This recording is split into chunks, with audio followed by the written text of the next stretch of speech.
bringing you our first guest on the show, the father of Jett and Hunter, Darren Lawrence. What's up, Dazzy? How are you, man? Yeah, good, Steve. Yourself? We're good. Thank you for the time tonight. Really appreciate it. No, my pleasure, my pleasure. I wasn't sure you were going to say yes because you're a background guy. You know, you're not running around to the media and you're not, always looking for, acclaim. So I wasn't sure if you were going to say yes. So thank you. Well, I'm trying to be better because I am that guy. I'd prefer not to. And just go to work and do my work and let the results speak. So I'm trying to be better, mate. Okay. No, that's great. No, thank you. I appreciate it. Well, actually, you probably only agreed yes because Justin Brayton's in here, right, Darren? Is that it? True, and Weeds. He's a good-looking man. Oh, wow. Man, we just became best friends. Yeah, exactly. Appreciate it, Dazzy. Man, I can't even – I tweeted this out, Darren, on yesterday. I can't even imagine the love, the pride, the sense of accomplishment. I mean, 450 Supercross, 1, 2. I can't even imagine what it's like for a dad. I had my dad took me to all the races growing up, and we know how important fathers are to everybody's career. And I can't even imagine how you felt, man. Yeah, it's funny when it was about the 18-minute mark, and I was like, you know what, boys, if it stays 1, 2 or whatever now, I'm not really that phased. I'm just so proud of you have gotten to this level. And as you know, and JB, you win some, you lose some. It's just the way it goes. But if you're actually in the conversation and you're in the fight, you've obviously done 90% of the stuff right. Yeah. And then 5% is a bit of luck, and 5%. It's just this sport, as you know, you can go from 0 to 0 really, really quickly. So it's sort of you do. Yeah. Like I said, I never dreamt of it, but you do think of it. But when you do think of it, you go, wow, that'd be unreal. You probably spend 2 seconds thinking about it. Then the other 98%, you're just working your butt off to try and get there. Yeah. It had to have been such a cool feeling to do that. So I congratulations on that. That's awesome. Yep. No, thanks, guys. Thank you. Yeah, that was awesome. Dazzy, congratulations. And I had a question. So your calm demeanor, where do you actually get that from? Because you're right, the highs and lows, and as a parent, you can get really high, and then you get really you can ride that wave with We've the seen boys, parents right? get really emotional. And we've seen that over the years. We've seen countless numbers of them, right? Yeah. But Darren seems so mellow, even through the San Diego incident with Anderson and Jett. It's like you were so calm. So where did you get that from?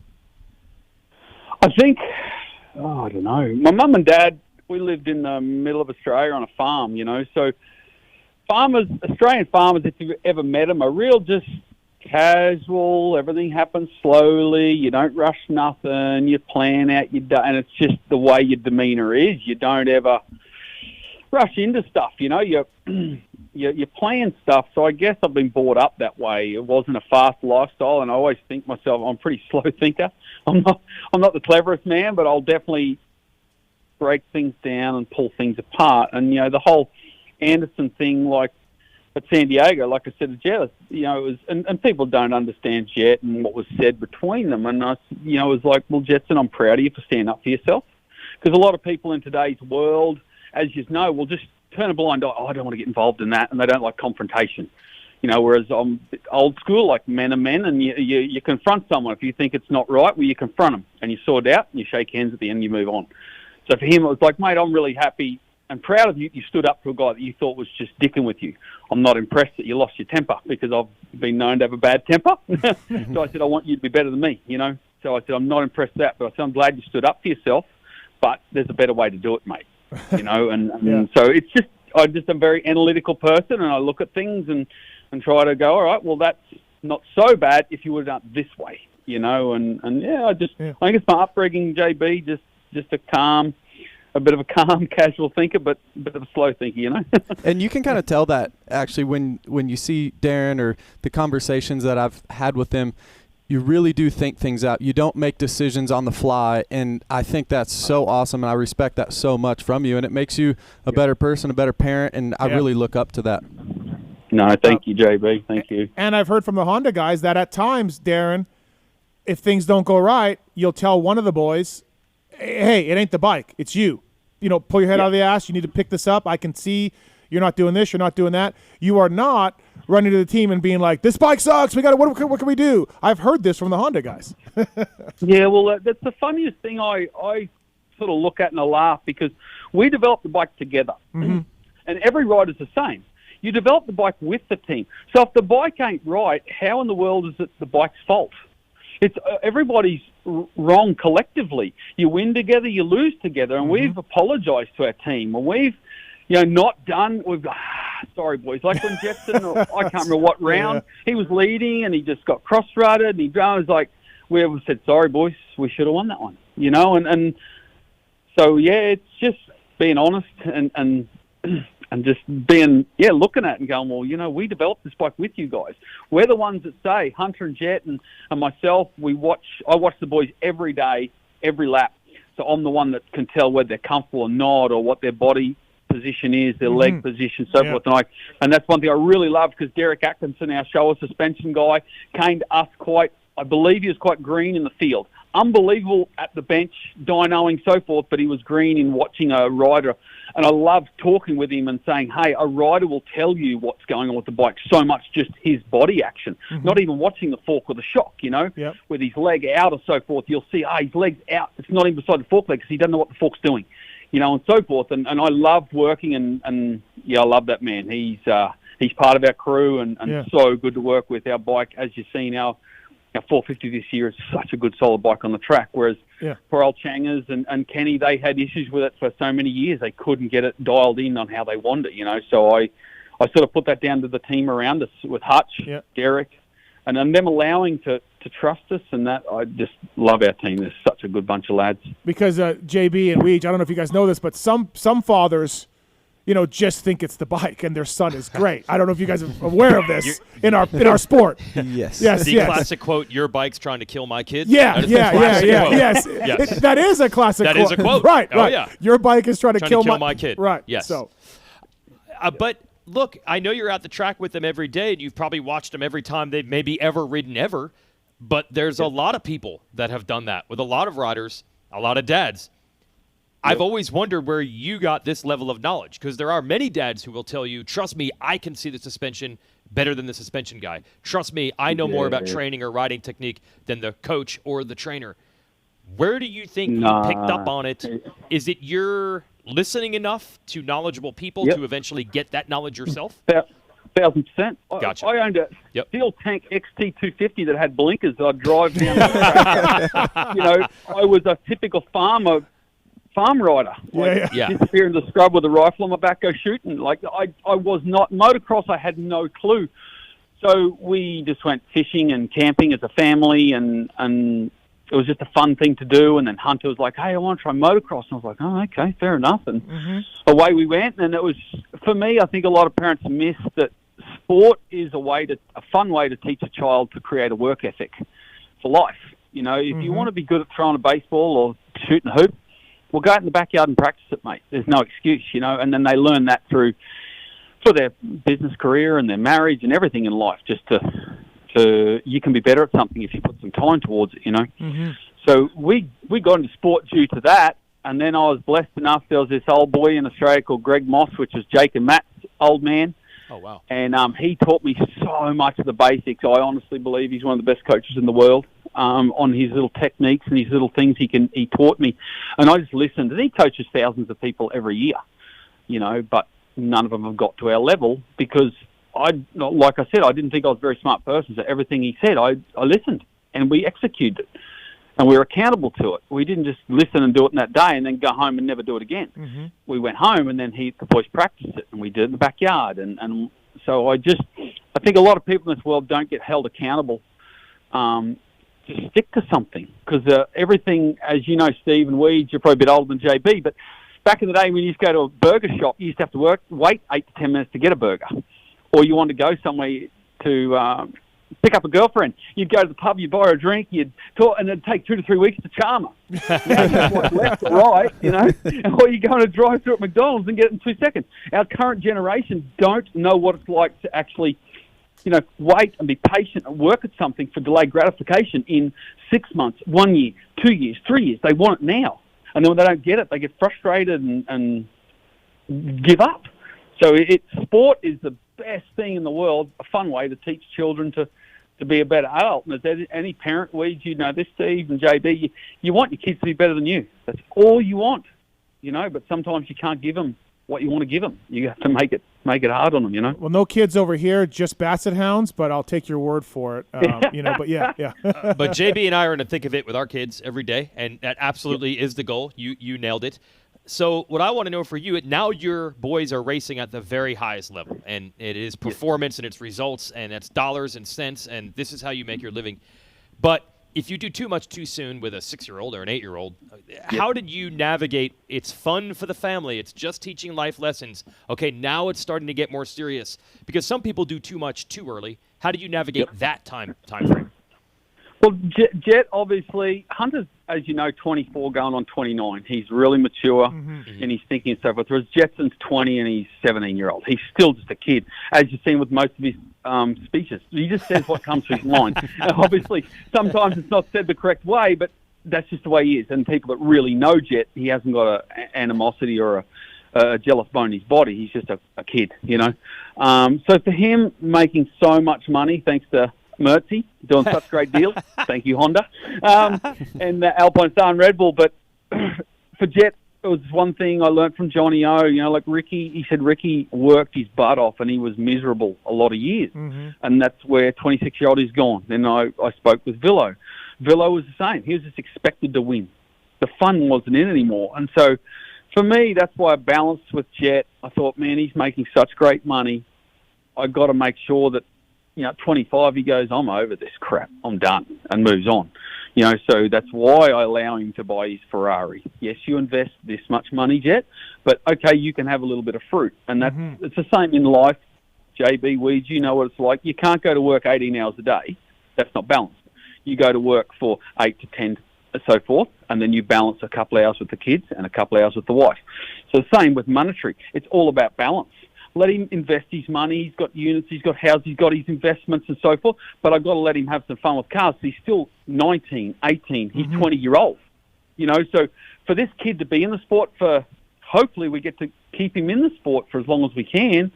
I think it's important just to balance it out and let the kid have some fun, but yet rein it in. And that's why the Rolls deal was I made a bet way back at the start that he could buy a special car for every championship he's won. And that first year, I didn't think he'd win the championship, and the Toad did. So I was like, oh, crap. What did I do? Yeah. I made this deal thinking that, he won't win this year. You know, and then that was the Audi R8. And so then I was stuck, and I was like, damn it, this is a bad deal. So then he won the 450, and obviously 22-0, or whatever he did. JB, you know how much money there's in race bonuses. There's a lot of unforecasted income there. And he come up with this Rolls, and I was like, all right, I need to be a parent here. I'm like, all right, you can buy the Rolls, but there's no car for 3 years. Okay. Okay. So it's that trying to teach, once again, a child that could have whatever he wants because he has made stupid amounts of money.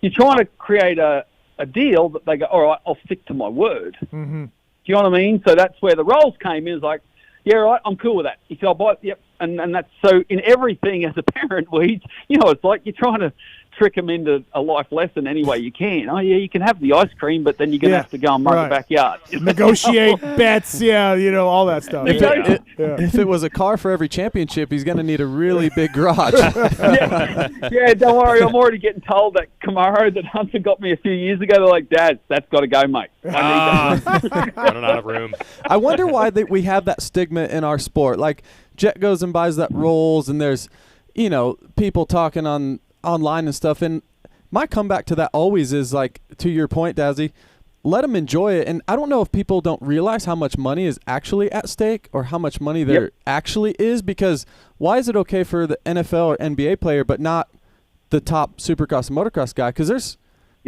there's a lot of money to be had in Jett's. I mean, he's doing everything he's supposed to do. I think off the bike and on the track. It's like we're a working man sport, sort of. We are. Yeah, I don't think people understand. Like, hey, man, there's serious money at stake here. But I also think there's some fans that love to see that. I wish we leaned into that more. Like, our sport is this big, where these guys are making millions and millions of dollars, and I would even at my level would get that. Like, oh, you can do that for a living. Like, you can make a great living at it. Actually, You're right, JB, but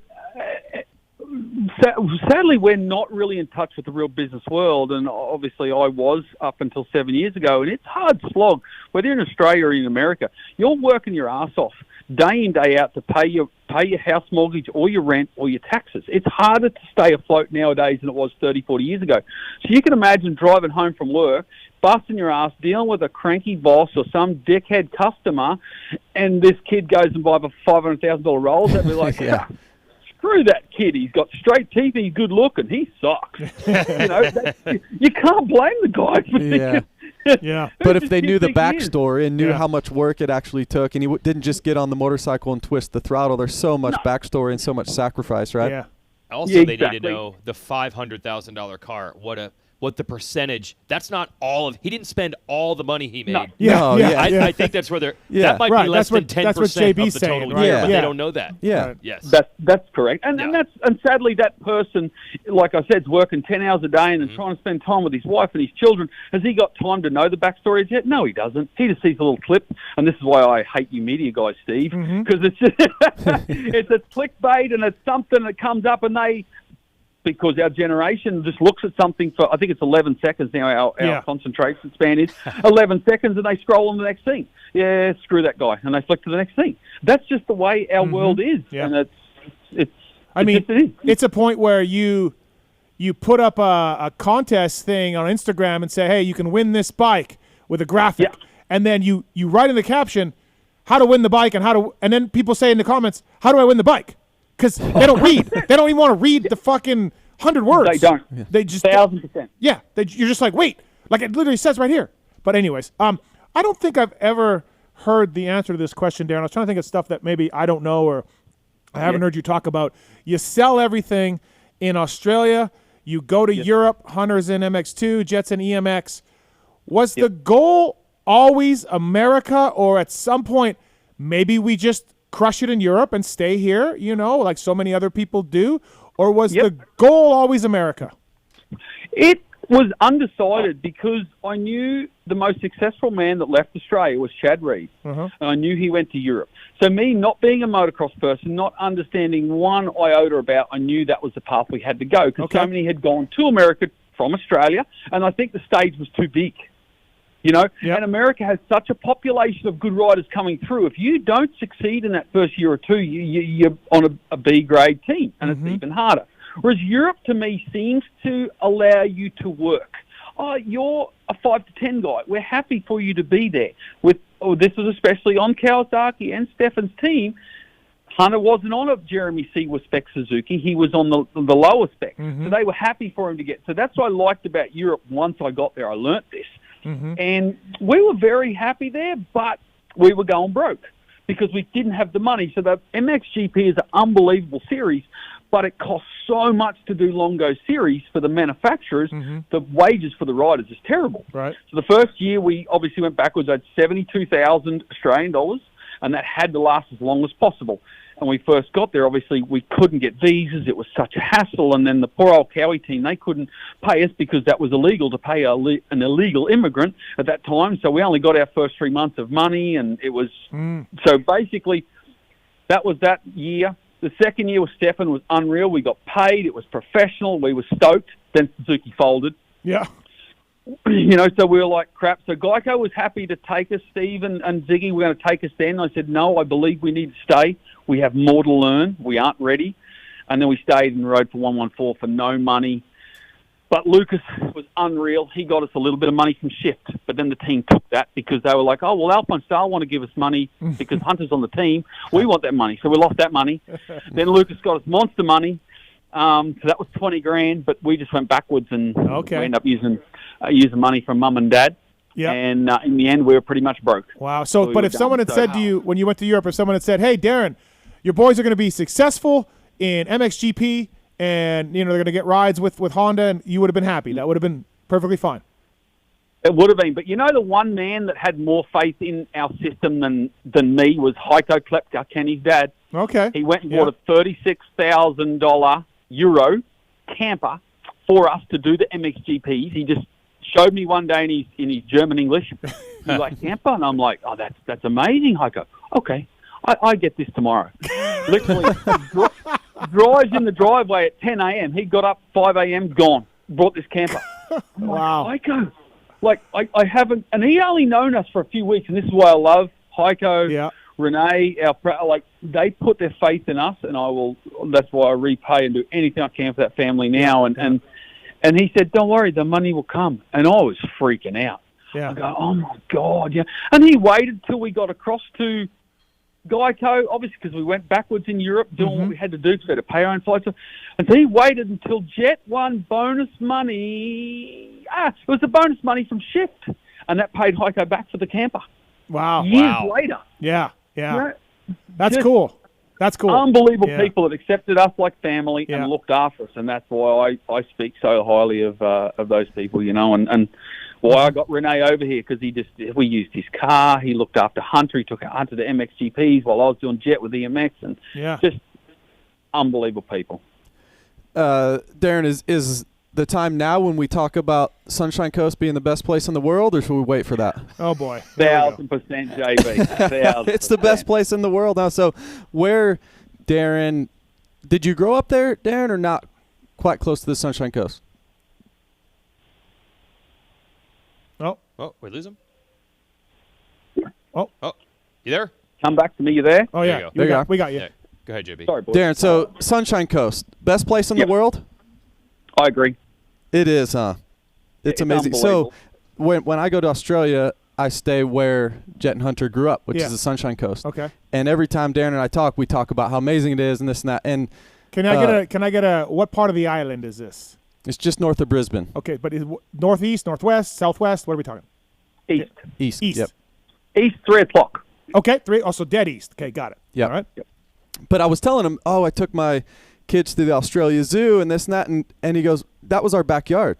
Darren, your backyard butted up to Steve Irwin's zoo, the crocodile hunter. Wow. The crocodile. Yes, Crocodile the guy? crocodile hunter. Sort of. Yeah, he was probably a mile. I'd say 1.4K, a mile up the road. And because my dad knew Bob, Steve's dad, really, really well. They'd come out to the farm and get snakes and Crazy, huh? That's incredible. Yes. Wow. So, The crocodile so hunter. we knew him quite well.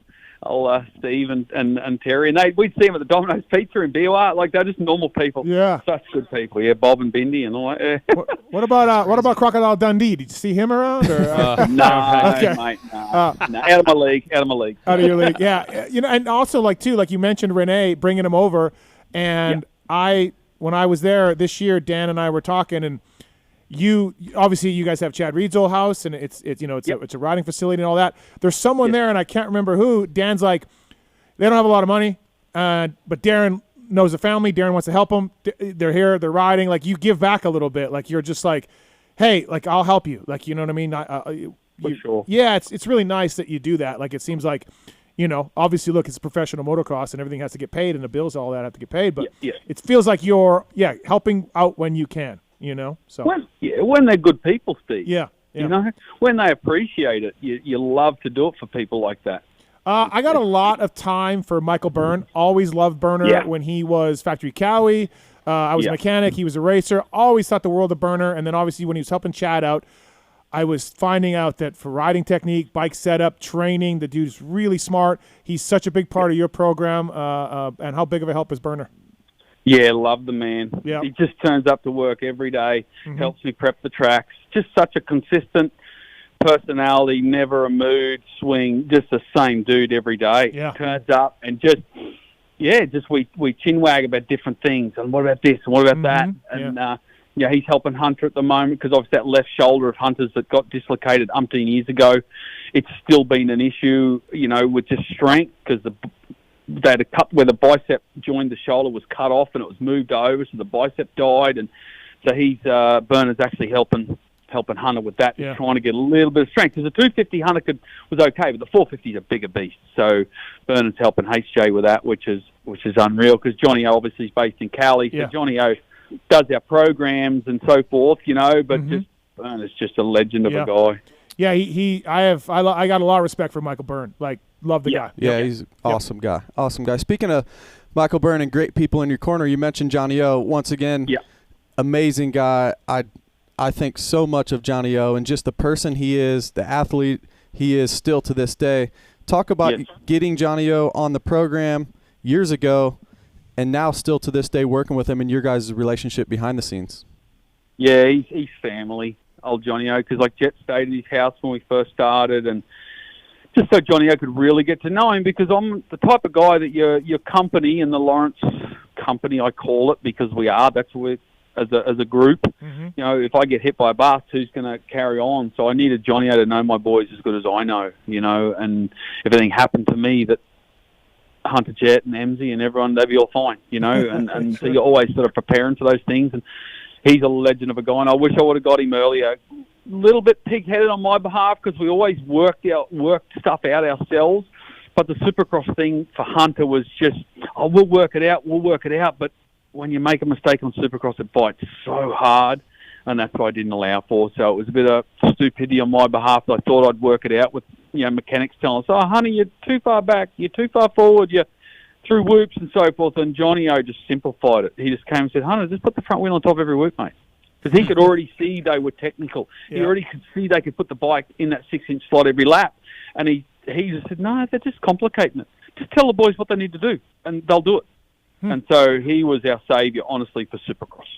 Because, like, Jett and Hunter, they hadn't ridden Supercross until we got to America. We'd done a little bit in Australia, like played, but it was nothing, obviously, compared to what an American Supercross track is, Well, and speaking to your personality, the patience, and I was at the test track with you guys a lot. I was riding for Factory Honda at the time, and Hunter was learning, and the patience that Johnny O, you and Hunter showed at the test track. Like, there were certain days where it was like, this lap time, we're 100% okay with that. And I had never seen that before, because typically as a rider, you go to the track and your trainer's saying, "Well, that's the lap time today. It's a 54.6. You got to be a 54.5." And it was never that. Like, the slow roll and the patience and the learning, I'm so impressed by that.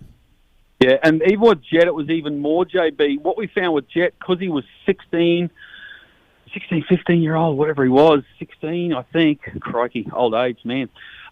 Some days by the end of the week, his brain was fried, JB. It wasn't the physical.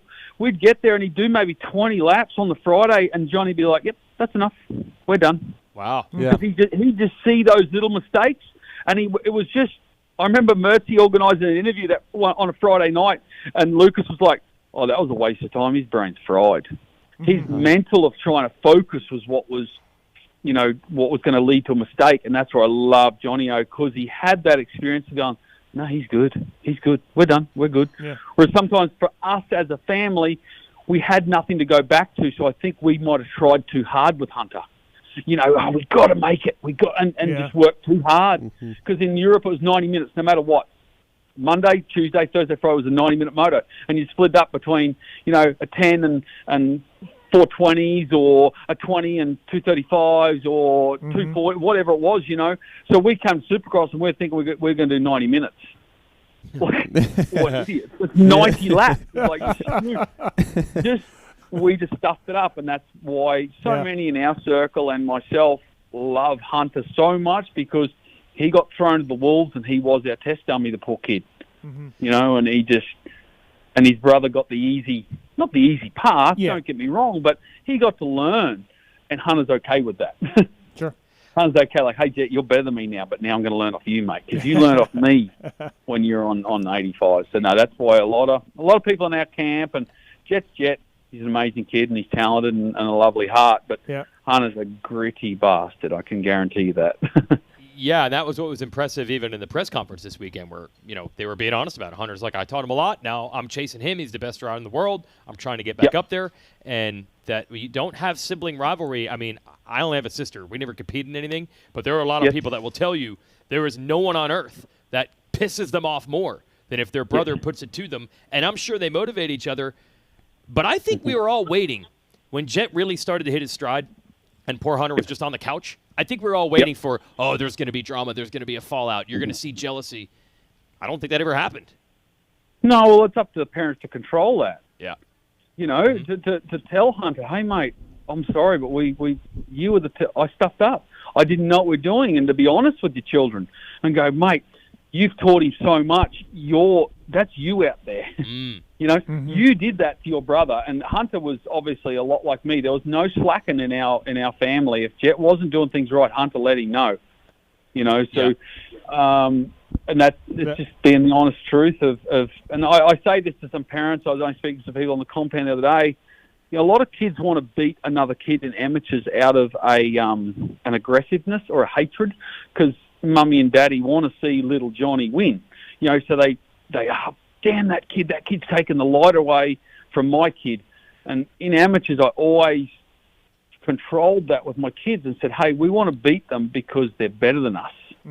So we respect them. You don't hate them, because then all of a sudden there's megabytes in your brain and there's energy going into a hatred for a kid just because he's better than you. That's stupid. Yeah. You should respect the kid and go, you know what, he's playing better than me. I need to watch him and learn him. And then you're putting every part of your energy into you, not someone else. Yep. And that's why Jett and Hunt, it doesn't matter whether Jett lines up beside whoever. It doesn't worry him, because he knows I just got to focus on me. And if I win, I win. If I don't, I don't. Renthal bringing you Darren Lawrence on the show, renthal.com for more information. Yeah, that's why I loved in Paris this year when Jett made the pass on Hunter, and then he went for it again, and Hunter's like, no, not this time. I love that. That was great. That was fantastic. There was good drama there. We do have a Twitter question for you, Darren. Do you plan on moving back to Australia when the boys are done racing? No. No, you're here? All right. No, this is the best country in the world to live. And then we have a call for you on one from Michael. Michael, what's going on? You want to talk to Darren Lawrence?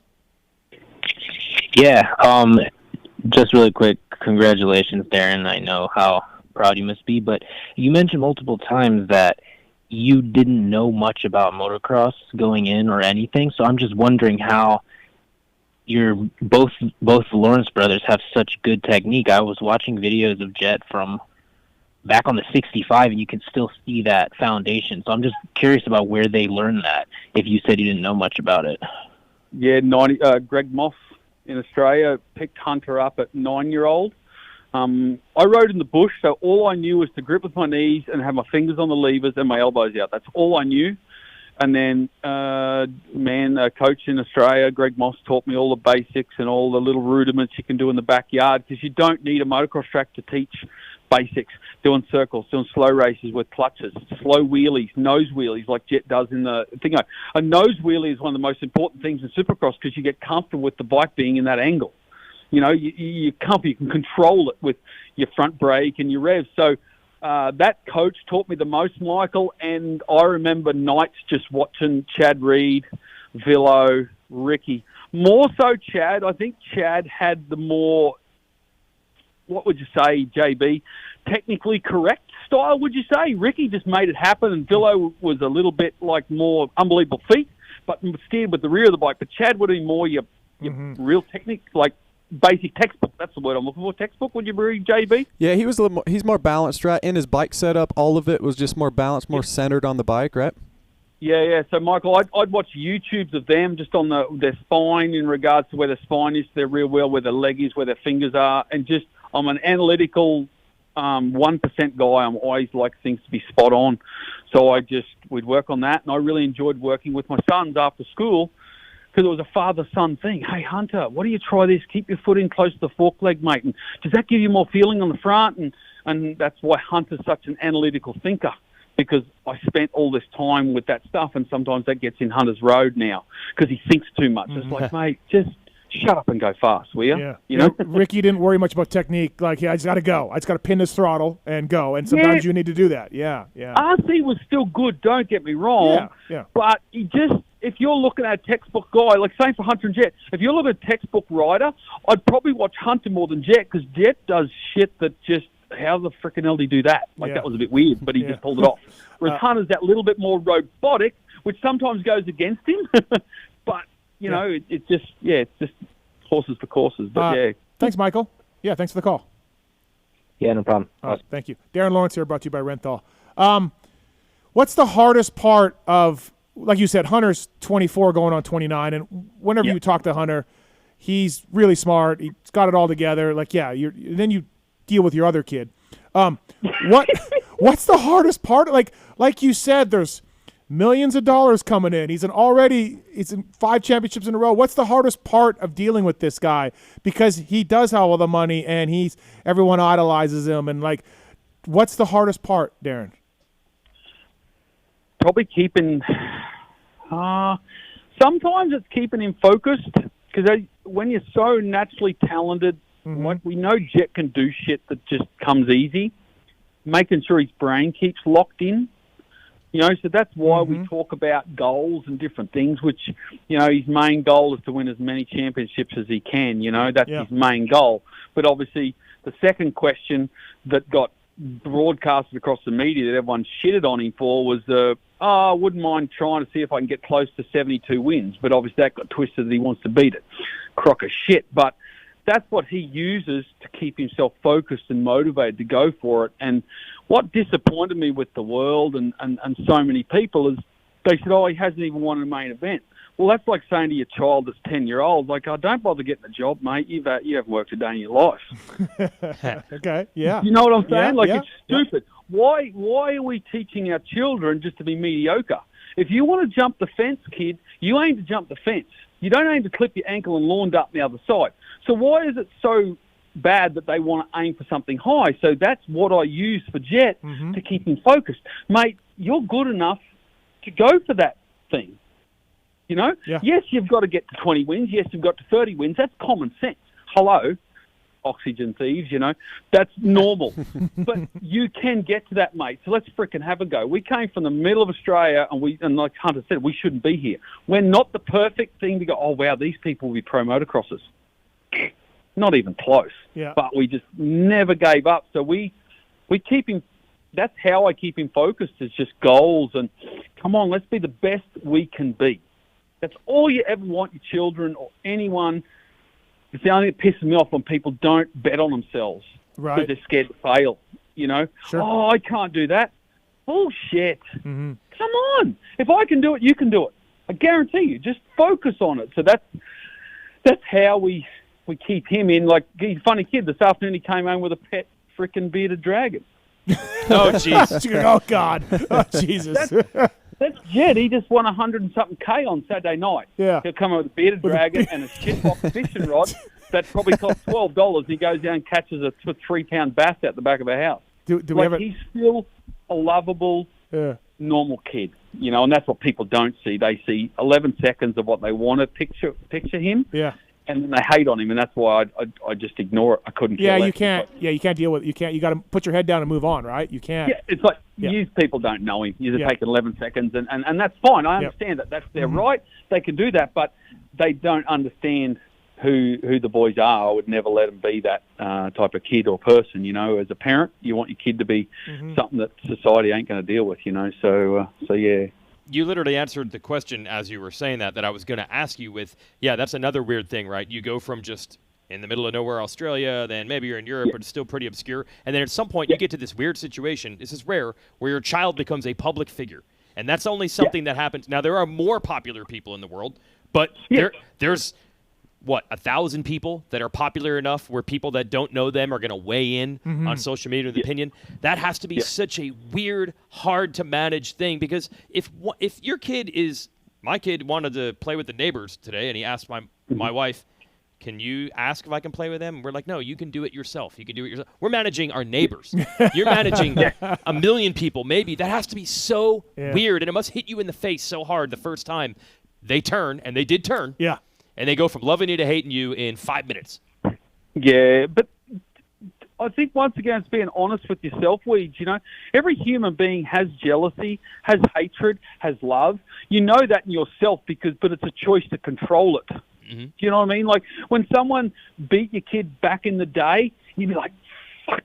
You'd be pissed. Yeah. But it was your choice to go, no. The kid got a better start. He cornered better. He did that better. We need to learn that. So as a parent and as an adult and human being, you have to know you have some pretty fucked up things in your human nature. Your ECU cross wires how much? But it's a choice to sit. We fly so much, guys. isn't it a choice? How many people on the plane get up and try and push out, and you're like, yeah, good job, dickhead. You're going to get off the plane 7 seconds earlier than everyone else. Yes. Yeah. Yes. Like, but how good is it? It's a choice to go, no, ma'am, you go first. Would you like a hand with your bag? That's a choice. Yeah. To think of someone else, and our human race doesn't do that now because we're generally selfish from birth. You know, I'm going to yell at the airport person because the weather canceled the flight. I'm going to yell at this poor gate agent. That has exactly right. Like, yeah, good job. You're pissing your day off, pissing yourself off for what? Yeah. You're a moron. No. Yes. Yep. So you've had to just come to grips with like, hey man, we're not going to win them all. Like this is just the way it's going to be. It's the way people are. And just laugh at yourself, Weege. Yeah. Like, we all do stupid shit. Anyone that does nothing wrong is a person that's sat and done nothing their entire life. Yep.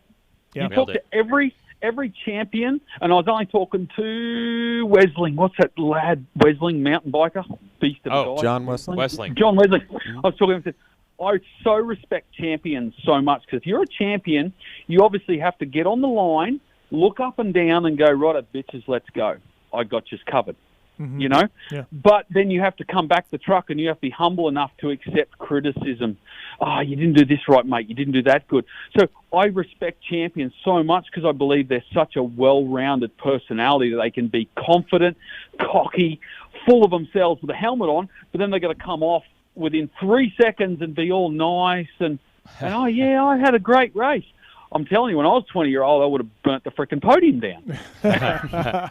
I thought it was funny when I was there and we were talking about Jett getting booed, and I'm not saying I'm some sort of wise old man here, but I was like, yeah, man, they booed Ricky, they booed MC.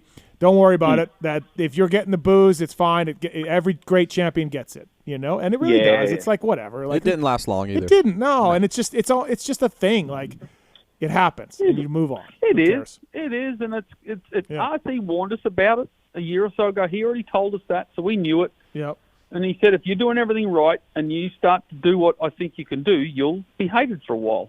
That's why Jett handled it so well. He actually was like, yes, I'm in that conversation. And we never ever think that we're Ricky, Carmichael or James because we looked up from our entire lives and Reedy and Kevin Wyndham. What a freaking legend dude, you know? Yeah. But the fact that we get to meet those people and talk with them, it's still surreal to us because we just think we're still, you know, Aussie guys just having a crack. So I just love we're in the conversation, mate. Honestly, just love that fact. Yeah, it's fantastic. How is the outdoor stuff coming along? I mean, because sometimes we've seen this. You guys have seen this, Weege and JB. When you're in the thick of Supercross stuff, you don't really want to go outdoor stuff. You don't really want to think about it. You want to clinch this thing, get on with it, then worry about outdoors. I know you guys have done some, Darren, but how's the outdoor prep? Has it been as normal as normal? No, we didn't touch it. We did it that 1 week with testing. Yep. And Jett and Hunter got their motocross legs back so quickly by just that 1 week. Yep. I was happy to go, you know what? You're pretty good. We have the bike set up from last year. Derek's so freaking good. We had an updated show of stuff, of course, that he dialed in, and the bike looked so good. I'm like, you know what? I believe Supercross is still a learning curve for us. So I sort of want to stay a little bit more focused on that. So I haven't touched it yet, Steve-O. I'm just going to wait till after Salt Lake, finish the job at hand first, right? I'll say it looked pretty good last year, so the bike looked all right last year. Yeah. Yeah, keep those settings. Keep those ones. And like I was saying before with Jett, I sort of don't mind Jett going in there a little bit like, oh, I got to focus.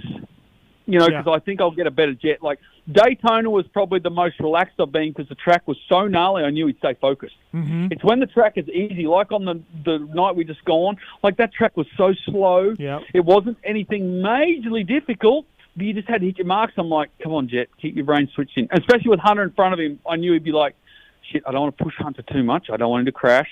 But I don't want to pass him and then make him chase. Like, I could just see Jett's brain clicking over like 35 different things. I'm like, dude, just ride your bike. Just ride your freaking bike.